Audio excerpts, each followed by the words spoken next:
Welcome to Handmade Happiness, a podcast where we pause and reconnect with the traditional skills that nourish the body, mind, and soul. We're here to inspire you on your journey to live more intentionally. So grab your favorite project, pour yourself a cup of tea, and join us each week as we weave together stories, traditions, and skills that help us reconnect with what truly matters. Hi there, and welcome back to Handmade Happiness. My name is Jessica Clark from The Lark Life, and I am so happy that you're joining me for today's episode.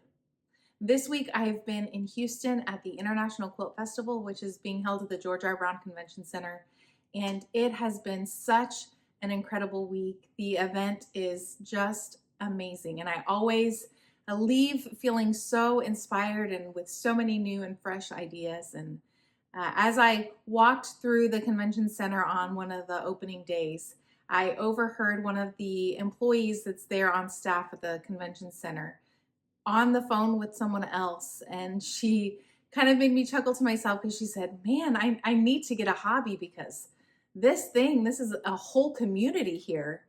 And I could not agree with her more. The quilting community is one of the friendliest and most incredible communities of people that I've been able to be a part of. And it has been so fun to be a vendor at the show this week and get to see old friends from previous shows, quilt friends that I've made online, following them on YouTube and Instagram, and being able to connect in person again. And then all the new friends that I've been able to meet at the show this week. And something that has stuck out to me as I've interacted with people in my booth, as I've heard other people as they've been walking through the show this week, as I've walked through the display and seen all of the quilts, something that really stood out to me in my mind was all of the stories behind the quilts, the stories that the quilts tell.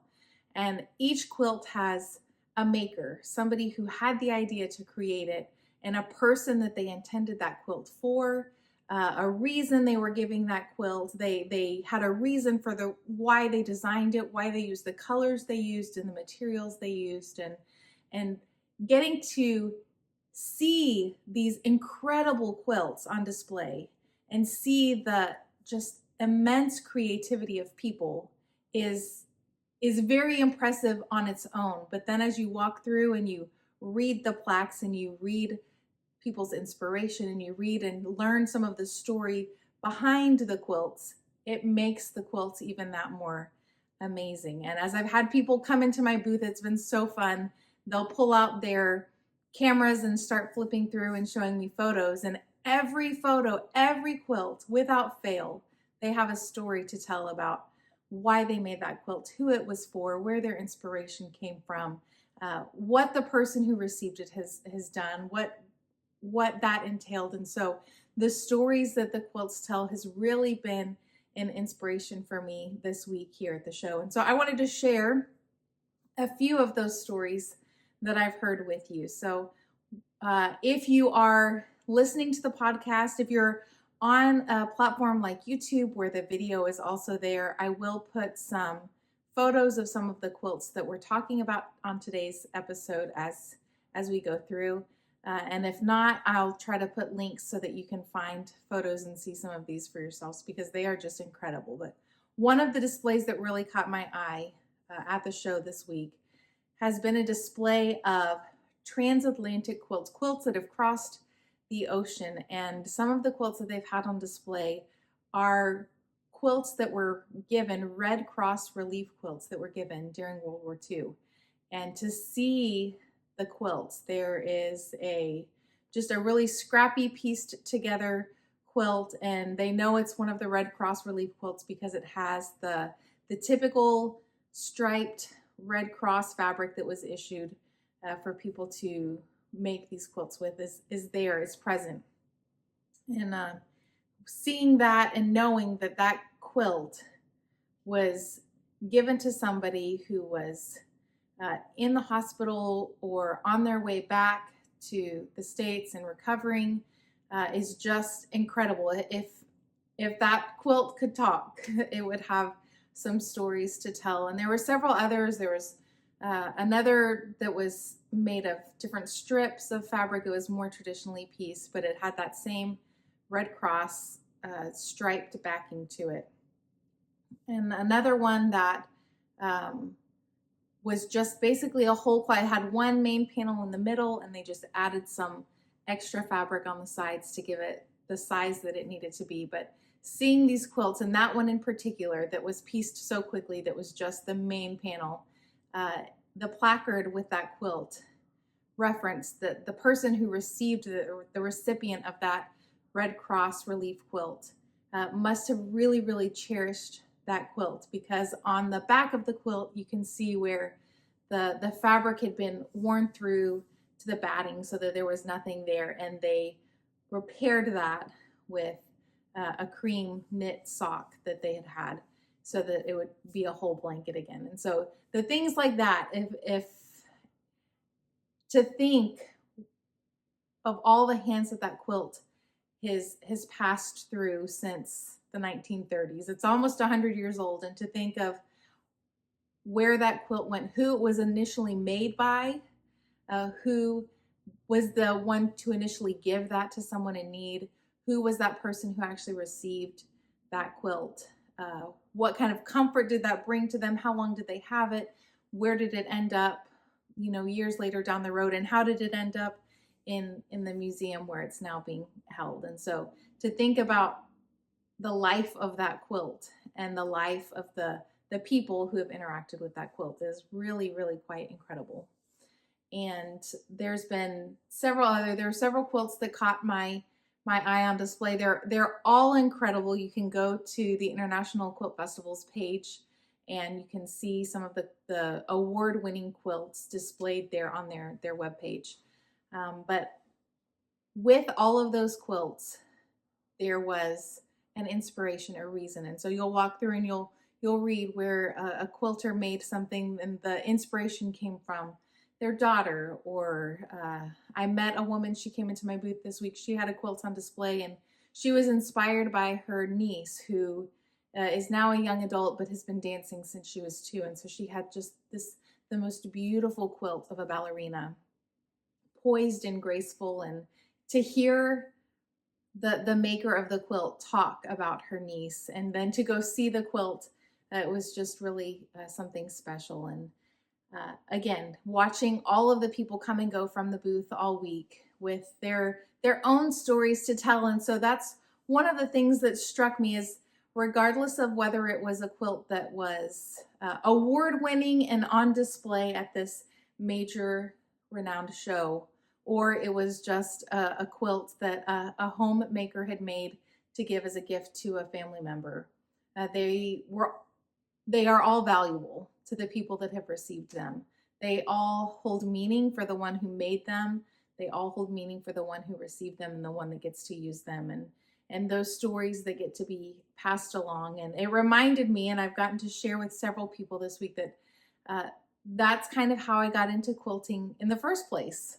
My Nana always had quilts on her bed, quilts that she had found in different places or that she'd been given previously by other relatives, and she had these quilts on her bed. And I remember the best night of sleep that you ever had came from Nana's house. And you always slept so well. I can still imagine laying in the beds in her house and hearing the ceiling fans, the creak of the ceiling fans going, and feeling the weight and the warmth of those really, really soft and cozy quilts. And so when I had my own kids, I really, really wanted to be able to bring that warmth and comfort for them, and to have that experience for them where they would have that nice quilt to cuddle up with and sleep well in the evenings. And I started looking to try to find quilts for them, and quilts are very expensive. And now that I'm making them, I understand why. They're not expensive for no reason. The materials that go into making them are costly, and the time that goes into making them is intense at times. And so they are absolutely worth it, but I decided to make them myself. And after making that first quilt, I was hooked and have been making them ever since, and have been able to make them for my children and for my parents and for other relatives, for babies that were born and weddings that have happened, and to be able to share them with friends. it's been such a joy. And knowing that that's where my start came from, and knowing the value and the sentiment behind the quilts that I've made. Again, none of them have been in a show. None of them have won any awards, but they have been a comfort to the people that I love most.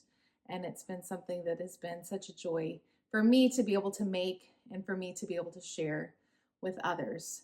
And in the spirit of that, while I was here in Houston, I've been staying with my sister-in-law, Melinda, and her family, and she has a son and a daughter that are about the age of my two youngest kids. And so her youngest daughter came in one evening after the show. I had brought my sewing machine and some fabric in and was putting together a sample quickly to show, to put on display at the show for people who would come in the booth to be able to have a sample to look at and see. And she just watched in awe as I finished up that sample and wanted to know how to sew on the machine. And so I scooped her up in my lap and told her, come on, let me show you. What do you want to make?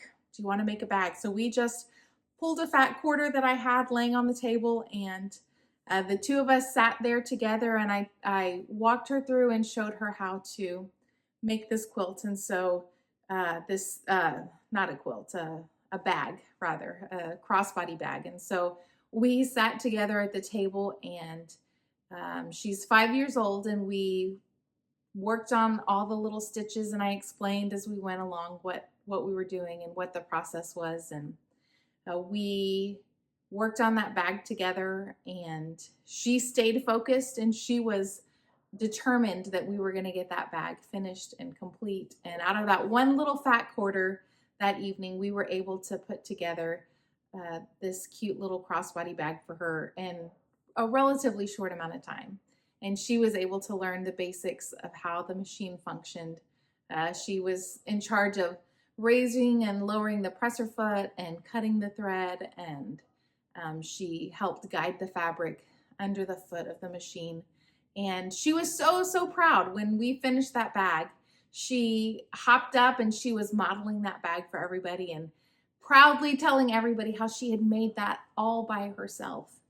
And as we did that, I was thinking about, who knows what that few moments in time was the start of. I know it's definitely one of those memories that's going to be precious to me for quite some time. And it'll be fun to see as she continues to grow, if that's something that she pursues and wants to start doing some more sewing of her own. But just to see her excitement and the light and the time, the memories that we had together. And that's something really special, and something that's really the heart behind so much of what I do here on this podcast and on our channel, is making those moments happen, slowing down, making the time to make something with your own hands, and then to experience that joy that comes from that thing that you created and that pride that you have when that thing is done. And so being able to share that time and that moment with her was really, really something special that I will not forget anytime soon. And so I want to take a minute just to encourage you, wherever you are, to slow down and take time to make something with your own hands, whether it's quilting or sewing of any kind or a completely unrelated project. But when we take the time to slow down and make something with our hands, it can bring such great joy. And when we have those skills and we're able to make things, being willing to slow down and teach someone else so that they can have that same joy and experience that we have is just such a gift. And so I want to encourage you to think about what you're going to make next and slow down and make the time to make that happen. That evening I had planned to make a bunch of other samples, but when I saw that sparkle in her eye and she asked if she could learn how to sew, I put everything aside because I knew the most important thing in that moment was to have that opportunity to share that gift with her. And so I know a lot of times it can be really easy. We can be so busy and so focused on all of the things that we have to do. But when we take that time to just pause and take a minute to create something. It really is truly rewarding. And now that's a story that I have that I'll be able to share for many, many years to come. And I'm looking forward to the future projects that I have in mind. So one thing that happens at quilt shows, you're surrounded by so many incredibly creative people, and the ideas are just endless. So I now have, after walking through and seeing all the things available with the vendors, the projects and the things that they're making, the things that they're interested in, seeing the quilts on display, I've got so many ideas. There's a quilt in particular that I saw on the floor that the colors of the quilt really jumped out at me and inspired me to create something in that color palette. So I'm going to be putting together something soon so that I can have some of those colors in a quilt project at my house. And I've had my quilt coat that I made several years ago. So several years ago, here's another quilt story for you. Several years ago, I walked into a thrift store and I found an old tattered quilt top that appeared to have been hand pieced, and it was coming apart in some of the seams. It had never been quilted onto something. The person had turned it into a duvet cover. And so it was this top of this quilt. And I took it home thinking I was going to make repairs to the seams that were coming apart, and that I would quilt it and turn it into just a throw size quilt. It was just a few dollars at the thrift store, and I knew that it looked like one of those things that if somebody didn't buy it because of the condition it was in, it would probably end up in the garbage. And so I bought it that day and I took it home thinking I was going to repair it and quilt it and make a blanket out of it. And in the end, I ended up quilting it and turning it into a quilt coat. And so I brought my quilt coat with me to Houston for the show, and I set it up in my booth and had it on display, advertising the coat, and that I would offer to make coats for people who had quilts that they wanted turned into coats. And that has been such an attention getter as people walk by this week, and all the oohs and ahs, and a lot of people have had plans to make one for themselves, and hopefully that was the little inspiration or nudge they needed to go ahead and take those first steps to make that coat. And others are seeing them and just getting that idea kind of going. But it's been fun for me to be able to tell the story of where that jacket came from and to share the incredible joy it's brought me. There's nothing better than getting to wear your blanket around. So turning your favorite quilt or blanket into something that you can wear when it's cold outside and just have that warmth and comfort all the time without having to be wrapped up in it is really, really fabulous. And so getting to just share that joy and that excitement and that story with people this week has been awesome.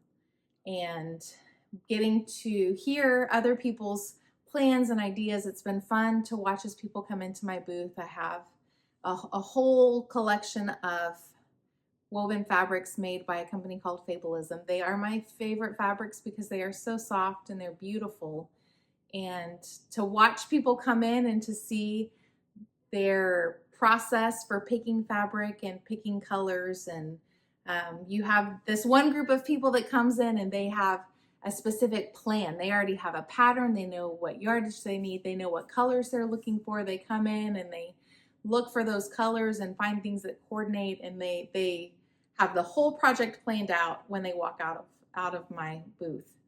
And then you have the others that walk by and something about the fabric just catches their eye, and they know that they love it and they want to take some of that home with them. They don't have a project planned.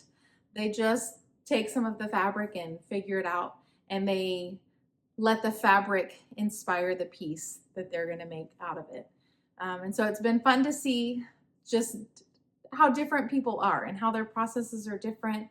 But ultimately, in the end, they all end up creating things and getting to talk to people who have made all manner of quilts in all different styles, modern and traditional, and hand pieced and applique and all the different techniques and things, and getting to see their process and how they're doing that and compare that to my experience and what I've done, and getting to hear people share their plans for the garments that they're going to make for themselves and for their family members out of a piece of fabric. They'll see a piece of fabric and they just say, oh, this is going to be for so-and-so. Wouldn't so-and-so love this fabric?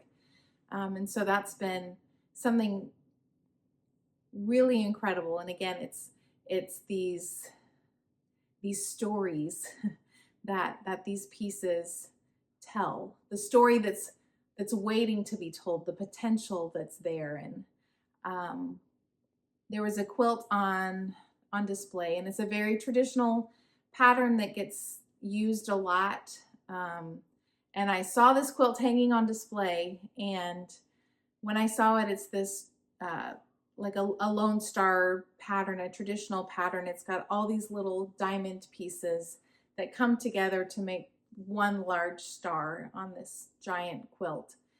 And I saw it hanging there, and it caught my attention for several reasons. This quilt was part of the museum display, and so it's, I think, almost 100 years old. I'll have to look back at the placard and I'll try to put it in the notes. But this quilt is almost 100 years old. It's been, it's a very valuable piece because of its age and its history and the story that it holds. And when I looked at that quilt, I thought to myself, I have a quilt almost just like that. The fabrics are a little bit different, but the pattern is the same. The size is about the same. The only difference is mine isn't a priceless piece from a museum. Mine is another one that I rescued from the thrift store for, I think I paid maybe $12 for it. And it rests on my bed, at the end of my bed, and I use it for extra warmth at night. I am always cold when I'm sleeping at night, and my husband is always hot. And so the compromise is that I have that quilt and I throw it over on my side of the bed as a second extra blanket to keep me warm at night. And it was just fun seeing, like, I know where mine came from. And again, it's not one that I made myself. That's one that I found. And I loved the colors so much. The one that I have at home is bright yellow background, and it has these bright reds and blues and greens. And when I looked at it, it kind of reminded me a lot of one of those star-shaped piñatas with all the bright, bold party colors. And it is so soft. And the one that I had was hand quilted by someone. You can see the inconsistency of the stitches when you look at it. And I just fell in love with it when I saw it. And when I saw the price tag at the thrift store, I knew that had to come home with me. And it has been on my bed ever since I brought it home from the shop. And so to know mine and how much I love it and appreciate it, even though I didn't make it, and to not know, I've always wondered who made that quilt? Who did they make it for? And how did it end up at the thrift store? Because to me, it was such a beautiful and wonderful, it has been such a beautiful and wonderful quilt. And so to think that somebody would have thought it wasn't useful and thrown it out and gotten rid of it and sent it and donated it to the thrift store is just crazy to me to even think about. So to have that quilt of my own, and then to see something very, very similar that somebody 100 years ago made, same pattern, just different fabrics. So the colors are much more muted and subtle than what I have at home. But it got me to thinking, like, about the one that I had at home, and the value that we place on things, and what makes it valuable, right? Again, that one is priceless and museum quality, that they have been conserving and making sure that this is something that lasts for generations to come to be able to see. And here I have one on my bed that was made probably in the last 15 to 20 years. And um, knowing the value that that has to me, what I have at home is priceless. And that somebody just took some scraps of fabric and created that. And now that that's brought me so much joy. And so um, it makes me hopeful and excited about the things that I make, that I'm making with my hands. And it kind of makes me wonder, like, where will my quilt be 100 years from now? What will my quilt have been through 100 years from now, right? Whose hands will it have gone through? What kind of stories will people have to tell around that quilt? The maker of my bright yellow Lone Star quilt that I have on my bed, I have no idea who made it. I have no idea where they are. I have no idea anything about the previous history of that quilt. And the maker of that quilt has no idea that that's something that has brought me so much joy and so much comfort. And so as we make, I think recognizing that the things that we make maybe even will outlive us, right? That they go beyond us, and to be able to create something and have something out there and share it with the world and have it, that it brings me joy and it brings the people that I share it with joy. And then who knows from there what it does. And so again, an encouragement is always to take time to pause, to slow down, and to take the time to make something or to learn something new, and to share the stories that you have.